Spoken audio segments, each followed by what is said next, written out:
Welcome back. Next draft grade up is Trent. His keeper was David Johnson, who did a lot for him last year. Was a running back number one 100% of the time he played last year. Sadly, it was only one game. So, hoping that he'll return to former glory. He's grabbed him first, and then the first actual round pick, he took Melvin Gordon. Another high-volume running back.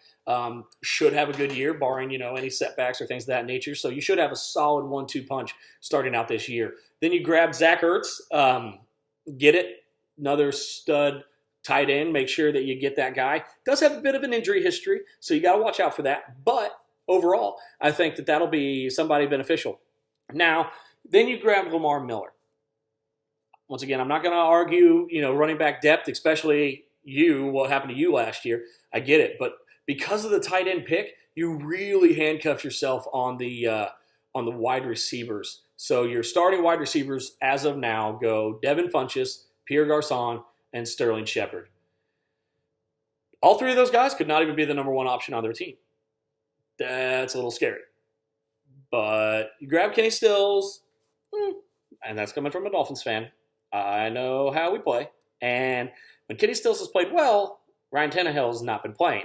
So you got to think about that too. Calvin Ridley as a flyer, Rashard Matthews, which was a pick somebody else took for you. You're welcome. Who could be number one again in Tennessee this year. He missed the entire preseason with a knee injury, but he's back. I think it was abdomen actually. But he's back. He's playing. He should be ready to go week one. You also grabbed Nick Chubb late. I really like that pick. Doug Martin, where you got him, can't be too mad because if, old man Lynch goes down, they're going to hand the ball to Doug. So, and he's kind of, he has a good year, bad year, good year, bad year. So he's on his good year. So you got that going for you. Quarterback-wise, you got Jared Goff and Dak Prescott. Both of them have top 12 ability. Both of them could not be in the top 12 this year. Goff had a hell of a year last year, but will he have as good of a year this year? Efficiency-wise, probably not, but I still think he could be a valuable player. Grabbed a kicker early, first one off the board, I believe. Good for you. Patriots kicker, Gostkowski. And the Steelers defense, who could have a resurgence this year, but I think that's more of a namesake than anything else. But you took him really late, too, so it's a defense. You can get rid of him if you want to. It's fine. Like I said, the biggest concern with your team is wide receivers. Devin Funchess, if he plays like he did last year, that'll be a nice number one for where you're at with your running backs.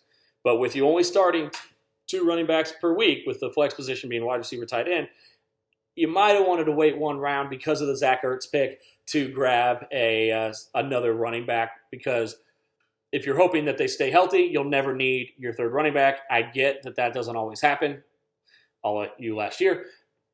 But Devin Funchess, Pierre Garçon, and Sterling Shepard is not how I would like to start my team personally, when you could have had Juju Smith, Brandon Cooks, Josh Gordon, Allen Robinson, who I'm not high on. And then once again, you also had Demaryius Thomas, Crabtree, Tate, Hogan, Jones. All those guys went in that round. You kind of just missed that running or that wide receiver run.